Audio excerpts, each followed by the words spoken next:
hingga akhirnya Allah Subhanahu wa taala berikan hidayah. Lalu dia mengenal hidayah, mengenal sunnah, mendekat kepada Al-Quran dan sunnah. Kemudian Allah tambahkan pengetahuan tentang masalah agama. Lalu diberi kemampuan untuk mengajar. Ibarat orang yang dulunya mati, lalu Allah hidupkan. Setelah dihidupkan, Allah kasih cahaya. Yamshi bihi finnas. Kemudian dia berjalan di tengah masyarakat dengan menggunakan cahaya itu. Apakah orang semacam ini? Kaman mathaluhu fidh dhulumat, sama dengan orang yang berada di dalam kegelapan, laisa bi khariji minha, yang dia enggak bisa keluar darinya. Sehingga dia mengikuti berbagai macam aliran, aliran A, aliran B, aliran C. Atau dia menetap pada satu aliran tertentu. Dan Allah tidak memberikan hidayah kepadanya, sementara aliran itu adalah aliran yang menyimpang. Misalnya dia mengikuti satu aliran Jahmiyah, atau aliran Mu'tazilah, atau aliran Khawarij, atau Murji'ah, atau aliran yang lainnya yang memiliki penyimpangan. Dan dia berada di situ. Laisa bi kharijim minha, dan dia enggak bisa keluar darinya. Apakah sama dengan orang yang diberi hidayah oleh Allah? Kemudian dia kenal sunnah, dia kenal tauhid, dia anti syirik dan anti berbagai macam praktek bid'ah. Karena dia tahu yang seperti ini tidak boleh dilakukan oleh seorang muslim, sebab bertentangan dengan dua kalimat syahadat. Apakah sama? Sama-sama dia makhluk Allah, sama-sama beragama, tapi yang satu di atas kebenaran, yang dulunya dia nggak dapat hidayah, ibarat orang yang mati. Lalu Allah hidupkan dengan Allah kasih hidayah. Setelah dikasih hidayah, Allah Subhanahu wa taala berikan tambahan cahaya. Lalu dia berjalan di tengah masyarakat dengan cahaya yang dia punya. Dia ajarkan cahaya itu dia tularkan cahaya itu kepada masyarakat.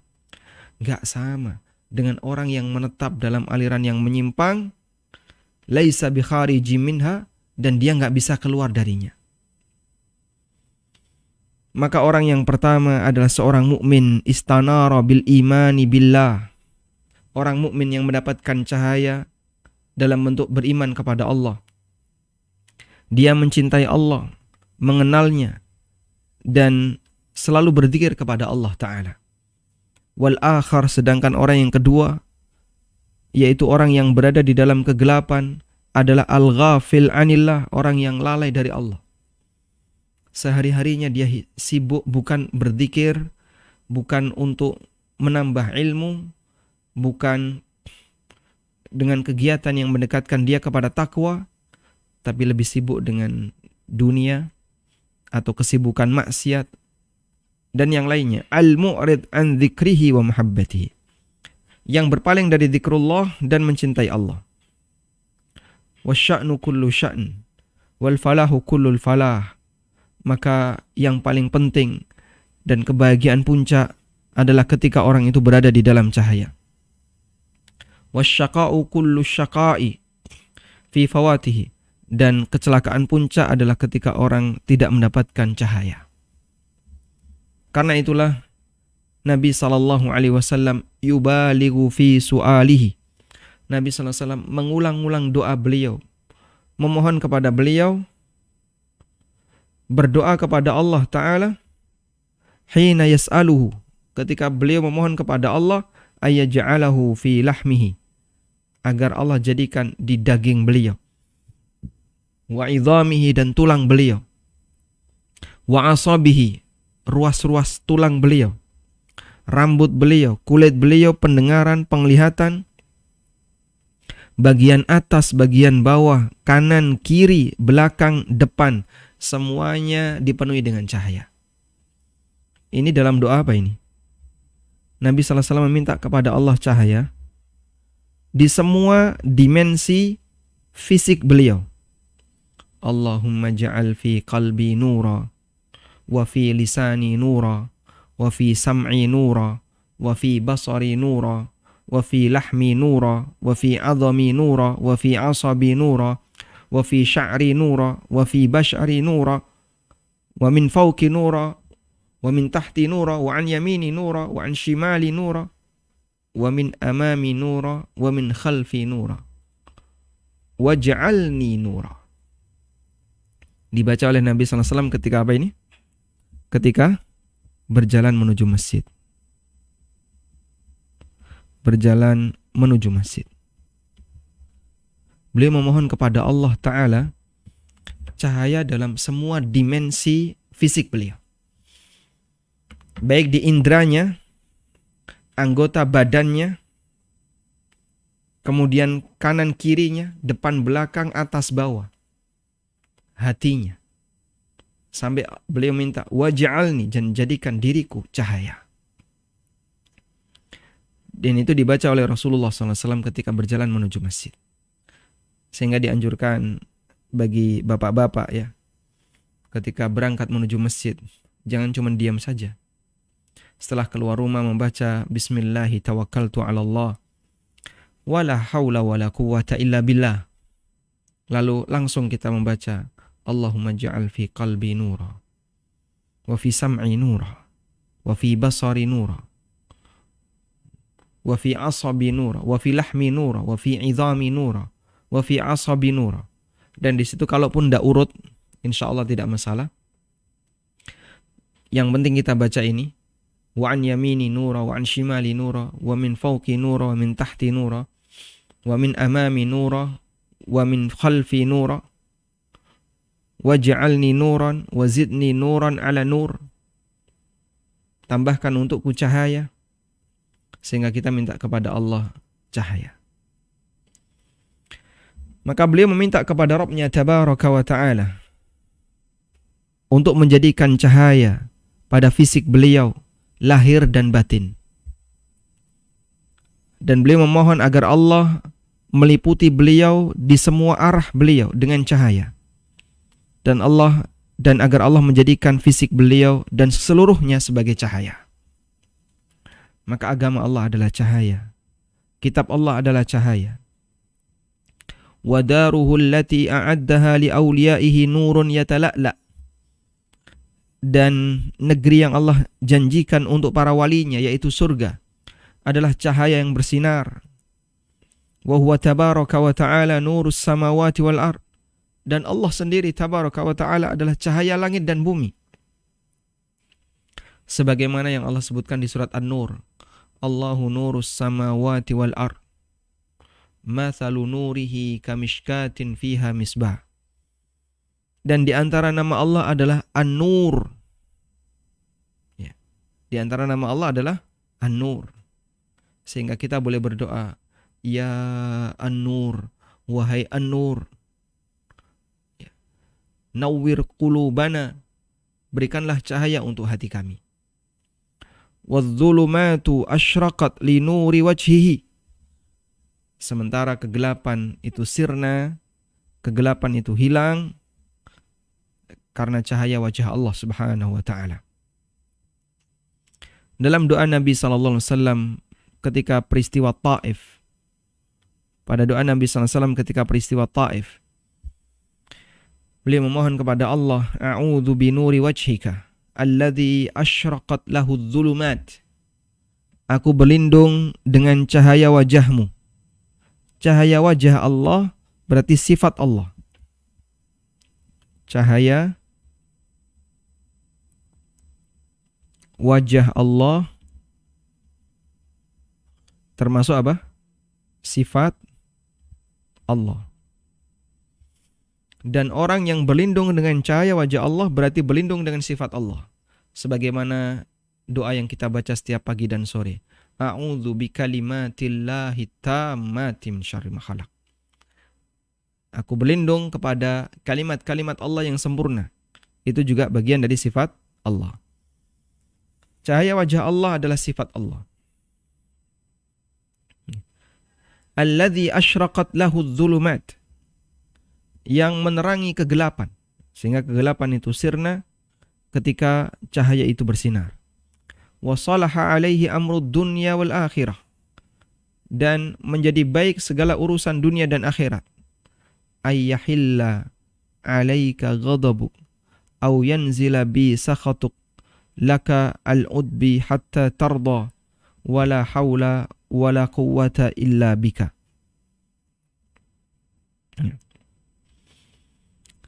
Dan menjadi baik dengannya urusan dunia dan akhirat, agar engkau melepaskan dariku ghadabuka, murkamu, au yanzila bi sakhatuk, agar jangan sampai turun kepadaku sakhatuk, murkamu, laka al-udbi hatta tarda. Bagimu segala bentuk ketaatanku, perjuanganku sampai engkau ridha. Wala haula wala quwwata illa bika. Tidak ada daya dan kekuatan kecuali denganmu. Ya. Hadis riwayat At-Tabrani dalam Al-Kabir. Namun di sini nampaknya ulama berbeda pendapat ya tentang nilai keabsahannya, dan wallahu taala alam.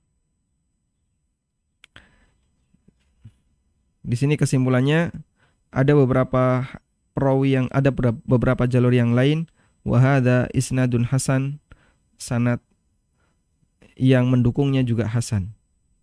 Kalau di sini dinyatakan wa hadza isnadun hasan, yang di atas ini sanadnya hasan.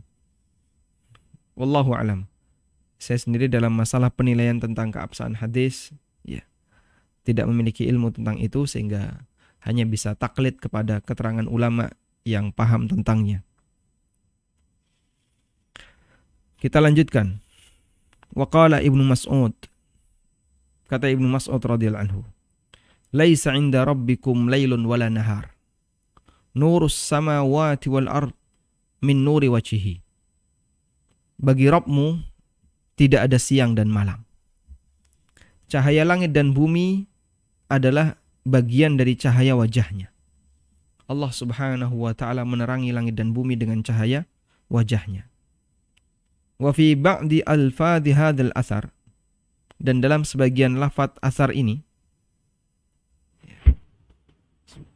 sabbihu bihamdi wal malaikatu min khifati subhanalladzi yusabbihu. Wa fi ba'di alfadhi hadzal athar, dalam sebagian riwayat asar dari Ibnu Mas'ud, nurus samawati wal ard min nuri wajhi, cahaya yang ada di langit dan bumi adalah bagian dari cahaya wajah Allah Ta'ala, sebagaimana disebutkan oleh Utsman Ad-Darimi ya. Di sini ada keterangan tentang perawinya. Baik. Tayyib. Selanjutnya, waqad qala Allah Ta'ala, dan Allah Ta'ala telah tegaskan dalam Al-Quran, wa asyraqatil ardu binuri rabbiha, dan bumi itu bercahaya dengan, bumi itu terang dengan cahaya Rabbnya, sehingga bumi menjadi terang karena Allah Ta'ala terangi dengan cahaya Rabbnya. Fa'idha ja'a tabaraka wa ta'ala yawmal qiyamah, apabila datang Allah Ta'ala kelak di hari kiamat, lil fasli baina ibadihi, untuk memutuskan para hambanya, asyraqat binurihil arda, maka seluruh hamparan akan menjadi terang. Walaysa isyraquha yawma idzin bisyamsin wala qamar, dan pada hari itu, yaitu pada saat Allah Ta'ala kumpulkan manusia di mahsyar, terangnya itu bukan karena matahari dan bulan. Pada hari itu terangnya bukan karena matahari dan bulan. Fa inna syamsa tukawwar, karena matahari sudah digulung. Wal qamaru yukhsaf, sedangkan bulan sudah dihilangkan, sudah dihapus. Wa yadhhabu nuruhuma, sehingga cahaya matahari dan bulan sudah hilang. Kalau sekarang di dunia yang menerangi bumi cahaya dari cahaya matahari. Ketika malam ada cahaya bulan. Nah, ketika terjadi kiamat, hamparan yang dipakai oleh manusia cahayanya dari Allah Subhanahu wa ta'ala. Asyraqat binurihi, terang dengan cahaya Allah. wa hijabuhu tabaraka wa ta'ala an-nur, dan hijab Allah Ta'ala adalah an-nur. Sehingga Allah tidak bisa dilihat oleh makhluknya, oleh hambanya, karena ditutupi oleh cahaya. Qala Abu Musa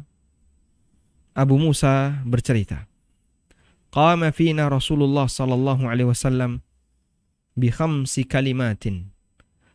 Nabi sallallahu alaihi wasallam pernah memberikan nasihat kepada kami dengan 5 penegasan, 5 nasihat. Faqala, beliau sallallahu alaihi wasallam bersabda, innallaha la yanam, Allah enggak tidur. Wala yambaghi lahu ayyanam, dan enggak pantas Allah tidur, enggak layak Allah tidur. Yakhfidul qista wa yarfa'u, Allah menyempitkan. Yakhfid bermakna yaqbid, menyempitkan, menurunkan. Wa yarfa'u, dan mengangkat. Al-qista di sini diterjemahkan dengan atau diartikan dengan rizki. Allah menyempitkan rizki dan Allah melapangkannya. Bisa juga dimaknai al-qista adalah keadilan. Allah menurunkan dan Allah mengangkatnya. Dan kehidupan manusia seperti itu. Kadang di satu waktu kezaliman itu merajalela di mana-mana. Mulai dari atas sampai bawah. Di waktu yang lain keadilan terangkat, sehingga semua mendapatkan pengaruh dari keadilan itu. Yurfa'u ilaihi amalul laili qabla amalin nahar. Diangkat untuknya, diangkat kepada Allah amal di waktu malam sebelum datang amal siang. Wa amalun nahari qabla amalil lail, dan diangkat kepada Allah amal siang sebelum amal malam. Masya Allah. Dan Allah memberikan balasan sesuai dengan apa yang Dia kehendaki. Hijabuhu nur, hijabuhu nur, hijab Allah adalah cahaya. Lau kasyafahu la ahraqat subuhatu wajhihi. Andaikan hijab itu dibuka, la ahraqat, maka akan membakar. Apa itu? Subuhatu wajhihi, pancaran wajahnya. Di sini ada lafaz subuhat wajh, pancaran wajahnya. Mantaha ilaihi basaruhu min khalqihi, sesuai dengan jangkauan pandangan matanya kepada makhluknya. Pancaran wajah Allah akan membakar para makhluknya sesuai dengan jangkauan pandangannya. Tsumma qara'a, kemudian beliau membaca, amburika man finnari wa man haulaha,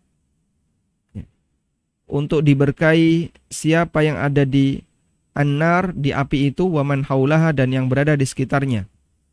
An-Naml ayat 8 ini bercerita tentang Nabi Musa alaihissalatu wassalam. Coba kita lihat. Surat An-Naml ayat 8.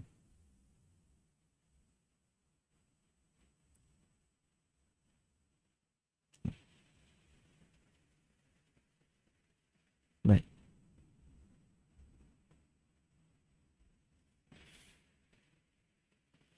Allah Subhanahu wa taala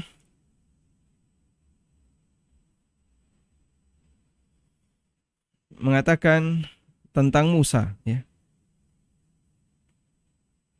Idz qala Musa li ahlihi inni anastu nara sa'atikum minha bi khabarin aw atikum bi shihabin qabasin la'allakum tastalun. Falamma ja'aha nudiya amburika man fin nari wa man haulaha wa subhanallahi rabbil alamin. Jadi bercerita tentang Musa ketika beliau bersama istrinya. Kemudian beliau melihat ada api yang menyala yang berada di dekat bukit. Kemudian Musa mengatakan kepada istrinya, inni anastu naron, saya ingin mendekati ke api itu. Sa'atikum minha bi khabarin, barangkali saya bisa mendapatkan berita. Mungkin di situ ada orang. Au atikum bi shihabin qabas la'allakum tastalun, atau nanti saya bisa mendapatkan obor. Ya. Udah? Akhirnya Musa mendekat ke api itu, istrinya ditinggal.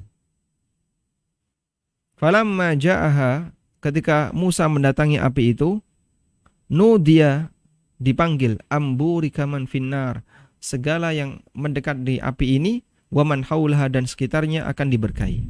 Wa subhanallahi rabbil alamin. Maha suci Allah Rabbul Alamin.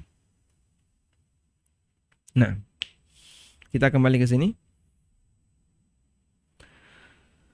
Fastanarah dzalikal hijab binuri wajhihi. Maka hijab itu bercahaya dengan cahaya wajahnya.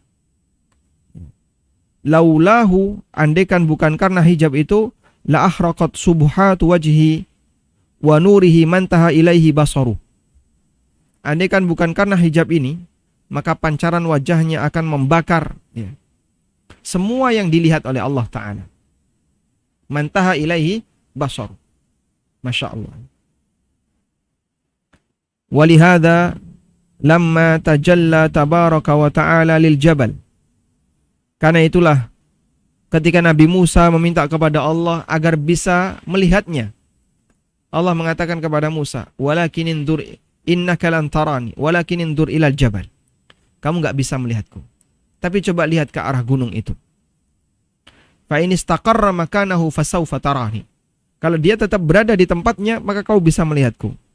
Falamma tajalla rabbuhu lil jabali wa kashafa minal hijabi syai'an yasira.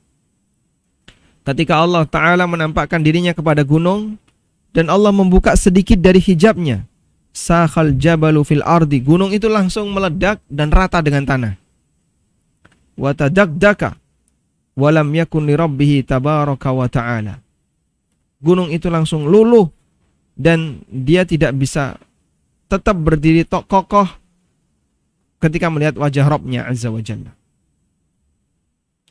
Dan itulah makna dari perkataan Ibnu Abbas ketika beliau menjelaskan firman Allah Ta'ala, la tudrikuhul absar, pandangan mata tidak bisa menjangkau Allah.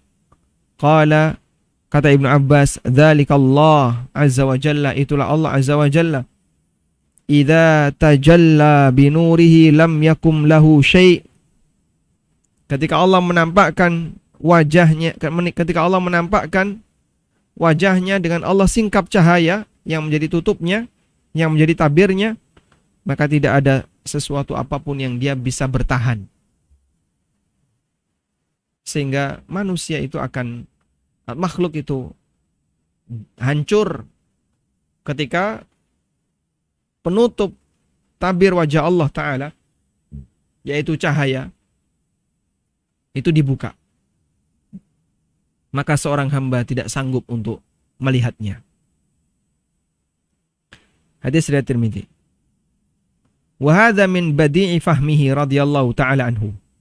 Dan ini bagian dari pemahaman beliau yang sangat bagus radhiyallahu anhu.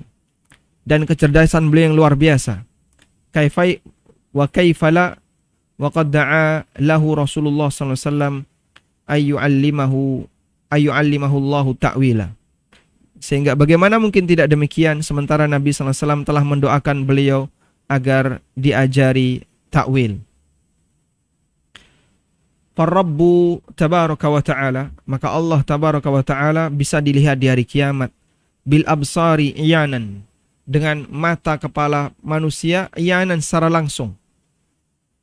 Walakin yastahilu idrakul absari lahu wa in ra'athu. Namun mustahil pandangan mata bisa menjangkaunya meskipun melihatnya. Fal idraku amrun wara'ar ru'yah. Al idrak itu di bawah ru'yah. Wa hadhi syamsu walillahil mathalul a'la. Kemudian beliau membuat permisalan ya. Tolong bedakan antara sebatas melihat dengan idrak. Jadi ada dua istilah, ada ru'yah, ada idrak. Ada ro'a, ada adraka. Matahari, naroha, kita bisa melihatnya. Oh, itu ada matahari, ya. Wala nudrikuha kama hiya alai. Tapi kita nggak bisa memandang matahari kemudian membuat kesimpulan utuh tentang matahari. Karena ketika dilihat terus sakit ini mata. Wala qariban min dzalika, atau yang mendekati matahari. Sehingga ketika dilihat ya, seperti ada apa? bulatan bertumpuk-tumpuk gitu kan. Ketika kita melihat matahari, kok kayak ada bayangan sinar bertumpuk. Akhirnya orang kalau gambar matahari ya dibuat bulat, kemudian dikasih seperti ada garis-garis yang menunjukkan sinar. Itulah yang dimaksud orang nggak bisa melakukan idrok. Dia bisa jadi bisa melihat, tapi tidak idrok. Melihat, tapi nggak bisa detail, nggak bisa menguasai. Karena itulah Ibnu Abbas radhiyallahu anhu mengatakan kepada orang yang bertanya kepada beliau anir ru'yah, tentang melihat Allah, wa aurada alaihi la tudrikul absar. Kemudian orang itu membawakan dalil la tudrikul absar. Bukankah Allah mengatakan Allah itu nggak bisa dijangkau oleh pandangan mata? Bagaimana mungkin nanti bisa dilihat di surga? Dan sebagian orang mengingkari Allah bisa dilihat di surga. Qala, maka Ibnu Abbas mengatakan, alas tataras sama, kau bisa lihat langit? Qala bala. Kata orang ini, betul.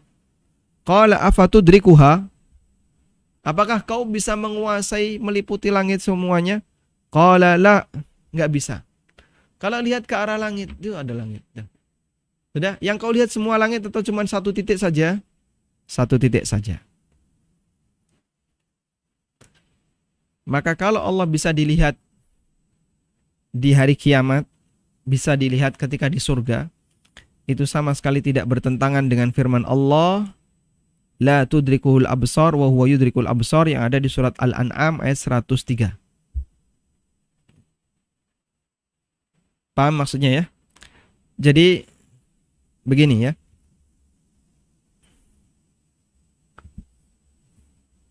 Jadi ceritanya begini. Allah menegaskan bahwa Allah bisa dilihat di hari kiamat. Allah bisa dilihat di hari kiamat.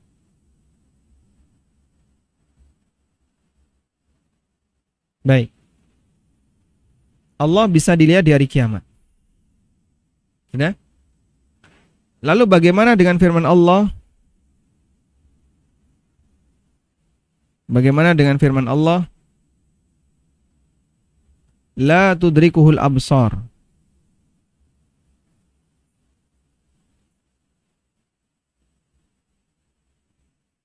Pandangan mata itu tidak bisa mengidroknya. Tidak bisa menidrok. Bukankah ayat ini menunjukkan kalau Allah tidak bisa dilihat?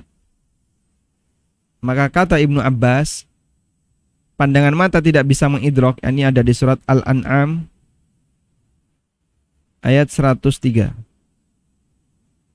Ini 154 jadinya. 103 ya. Betul ya? Surat Al-An'am ayat 103.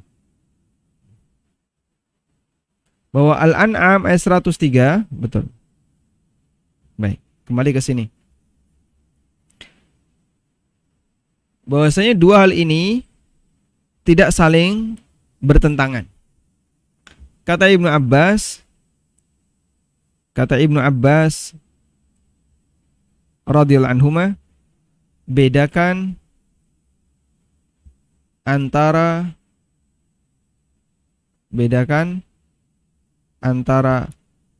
melihat dengan idrok. Melihat itu hanya melihat. Kalau idrok, melihat dan meliputi. Melihat dengan jelas ya, detail.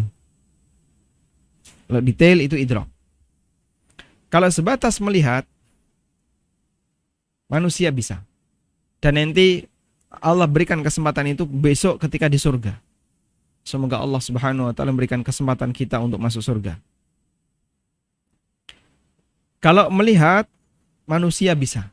Tapi kalau idrok, tidak bisa. Sudah? Sehingga Allah bisa dilihat di hari kiamat, di surga. tapi tidak bisa diidrok, melihat keseluruhan detail tidak bisa. Dan itu dua hal yang berbeda. Wallahu a'lam.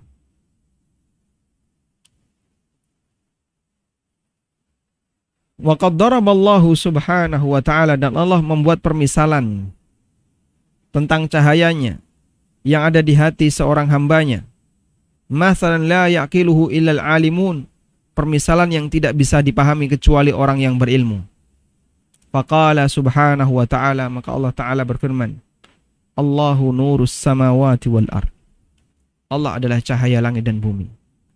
Mathalu nurihi, perumpamaan cahayanya, kamishkatin fiha misbah, seperti mishkah.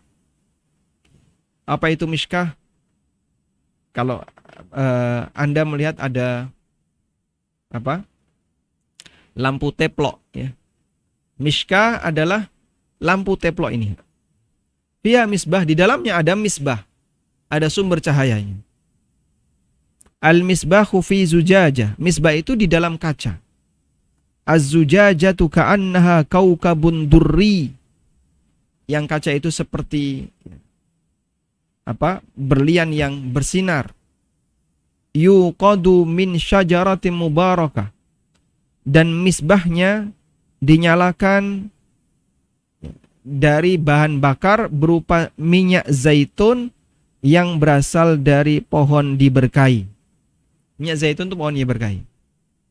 Makanya boleh bertabaruk dengan zaitun, minum zaitun dengan mengatakan Allah memberkahi zaitun. La syarqiyatin wala gharbiyah, yang pohon zaitun itu la syarqiyah wala gharbiyah, tidak berada di sebelah timur dan tidak berada di sebelah barat. Maksudnya apa? Disinari matahari dari pagi sampai sore. Sehingga pohon zaitun itu tidak berada di sebelah timur bangunan atau timur benda yang tinggi, yang ketika dia sore nggak kena sinar matahari. Dan juga tidak berada di sebelah baratnya, sehingga ketika matahari terbit dia nggak kena sinarnya. Tapi berada di sebuah tempat yang lapang, ketika matahari terbit dia sudah kena sinar, sampai tenggelam dia kena sinar. Ya. Dan itulah pohon yang sehat. Pohon-pohon yang dia sangat membutuhkan sinar matahari, yang sehat adalah yang la syarqiyah wala gharbiyah, yang dia 100% kena sinar matahari dari mulai pagi sampai sore.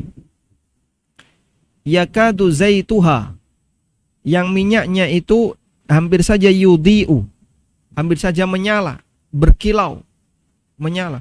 Walau lam tamsas hunar, meskipun belum disentuh oleh api. Sehingga minyaknya sangat sangat terang, apalagi ketika dia dinyalakan. Nurun ala nur, itulah cahaya di atas cahaya. Ada sebuah mishkah, sebuah lentera. Di dalam lentera itu ada lampunya, ada misbah. Misbah itu ditutupi dengan kaca, zujaja, seperti kaukabun durri, seperti berlian yang bercahaya. Dan lampu itu bahan bakarnya adalah zaitun yang sangat pilihan, sehingga keluarlah cahaya di atas cahaya. Yahdillahu linurihi may yasha, Allah berikan petunjuk untuk mendapatkan cahaya ini di antara hamba yang dia kehendaki. Dan para ulama mengatakan nurun ala nur, cahaya di atas cahaya, maksudnya adalah nurul Quran ala nuril iman, cahaya Al-Quran ketika mengenai iman yang ada dalam hati seorang hamba. Sehingga ketika seorang hamba itu mukmin, lalu dia mendapatkan cahaya dari Al-Quran, maka akan semakin bercahaya. Kata Ubay bin wa yadribullahul amthal, Allah berikan permisalan linnas, untuk manusia. Wallahu bikulli syai'in alim. Dan Allah Maha mengetahui segala sesuatu.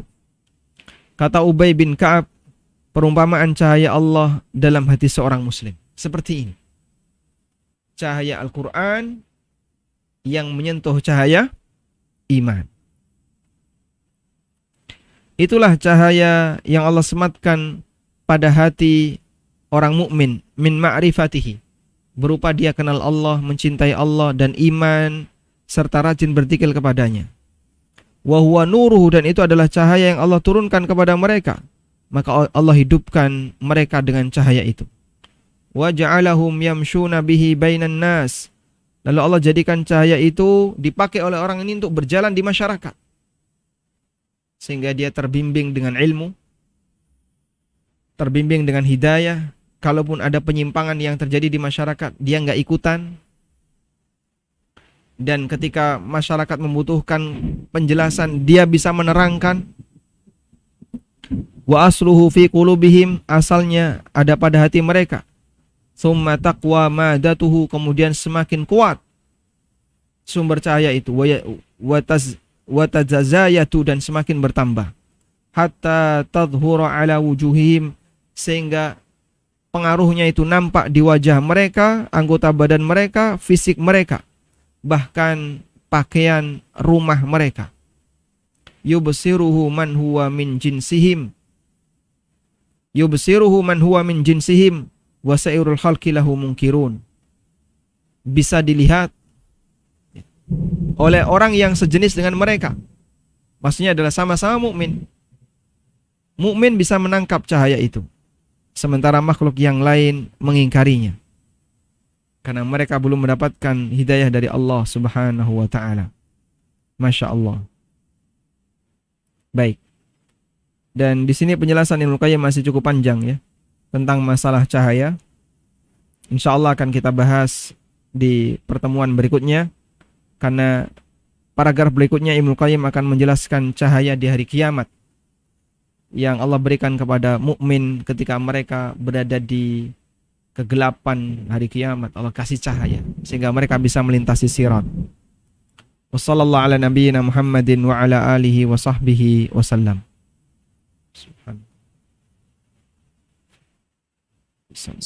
Jazakumullah khairan atas ilmunya yang telah disampaikan Ustadz. Saya izin membacakan pertanyaan yang sudah masuk. Yang pertama, saya melihat postingan seseorang bahwa ada 3 syarat wanita boleh untuk tidak menutup aurat. Yang pertama, bukan beragama Islam. Kedua, belum akil balik. Ketiga, gangguan jiwa. Setahu saya, menutup aurat itu wajib. Apa dalil 3 syarat wanita boleh tidak menutup aurat tersebut, Ustadz? Jazakumullahu khairan. Afwan, di sini hujan deras sekali. Sebentar, baru dikondisikan. Tidak terdengar dengan jelas. Coba volumenya ditambah. Baik, silakan diulang. Saya melihat postingan seseorang bahwa ada 3 syarat wanita boleh tidak menutup aurat. Yang pertama, bukan beragama Islam. Kedua, belum akil balik. 3, gangguan jiwa. Setahu saya, menutup aurat itu wajib. Apa dalil 3 syarat wanita boleh tidak menutup aurat tersebut? Jazakumullahu khairan. Wa jazakumullahu khairan. Ini enggak kuat.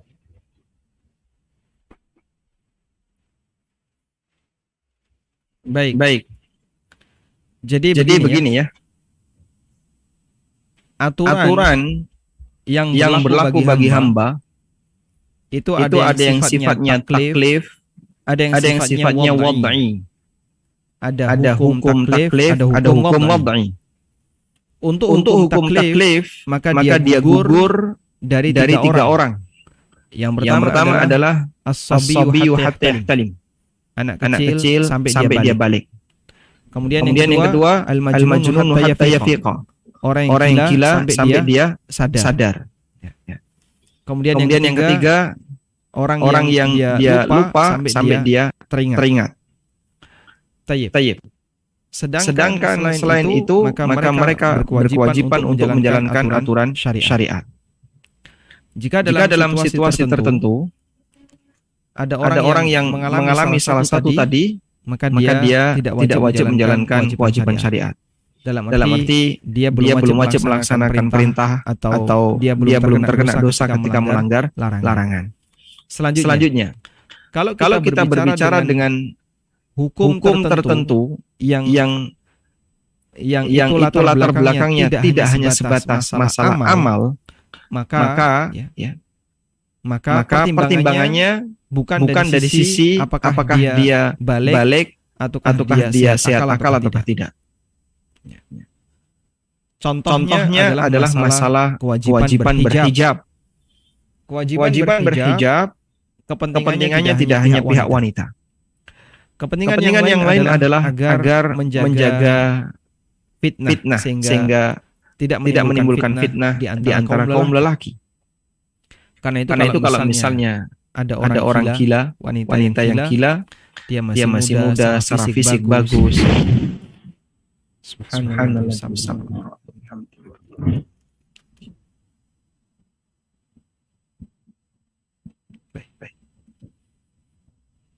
Ada orang gila yang secara fisik bagus misalnya, tapi dia cacat mental. Maka apakah dia boleh dibiarkan untuk tidak berhijab? Jawabannya jangan. Dia dikasih hijab dalam rangka untuk menjaga keamanan dirinya dan tidak menimbulkan fitnah di kalangan lelaki. Wallahu alam. Dan apakah bisa dalil tadi dibawa kepada, jadi ada 3 orang yang rufi al-qalam, yang pena catatan amal itu diangkat, apakah bisa dibawa kepada masalah hijab? Kami melihat ini berbeda antara amalan dengan aturan hijab. Karena hijab ini berkaitan dengan masalah apa tadi? Ada sisi pertimbangan yang lain, yaitu jangan sampai menimbulkan fitnah di kalangan manusia. Wallahu alam.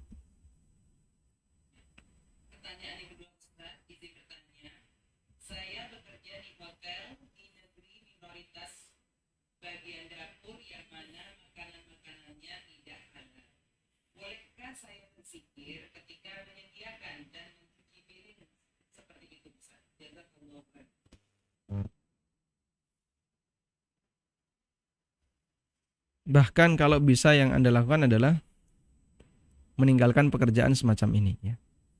Karena kita dilarang oleh Allah, wala ta'awanu 'alal itsmi wal udwan, jangan tolong-menolong dalam perbuatan maksiat dan tindakan melampaui batas.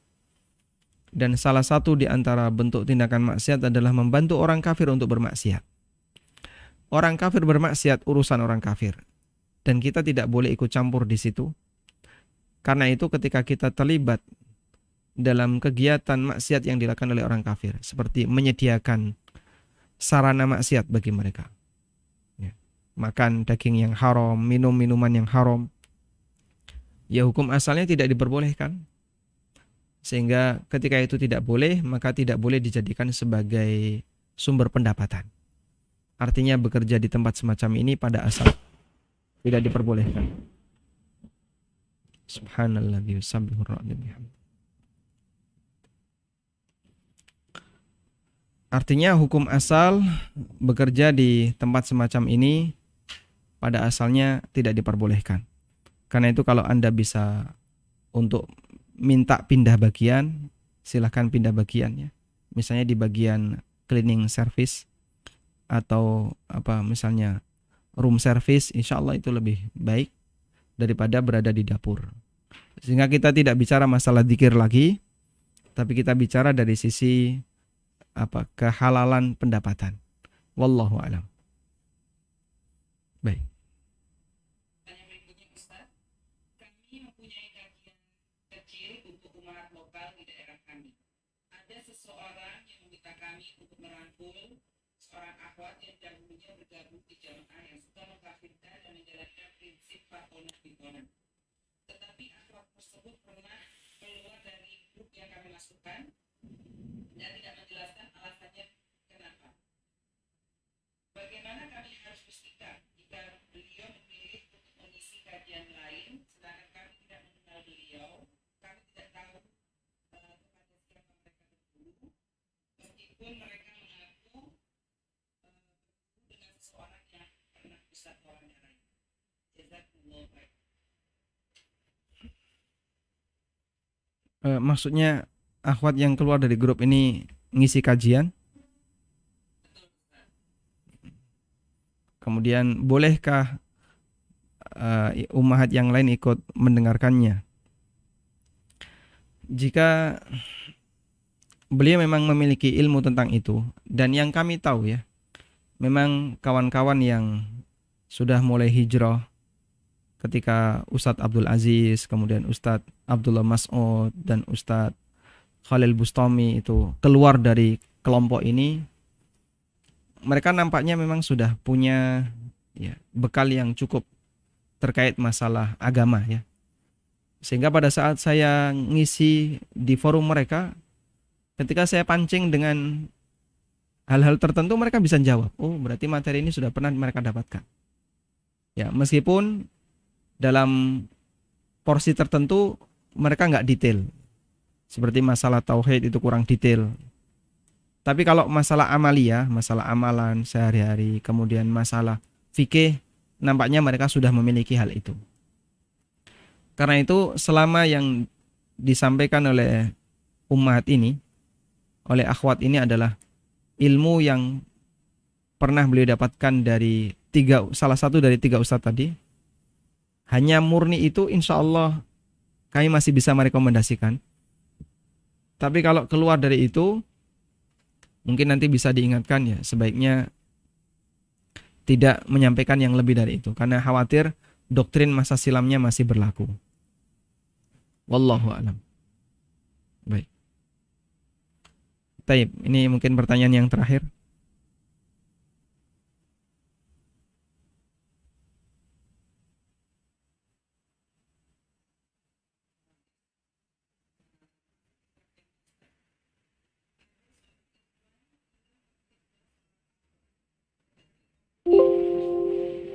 Tetapi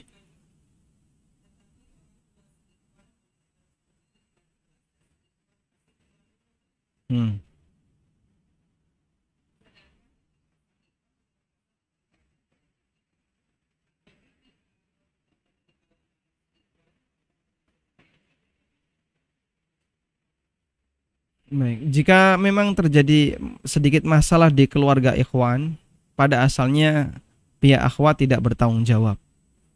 Karena itu sah-sah saja dia menerima lamaran dari ikhwan tersebut.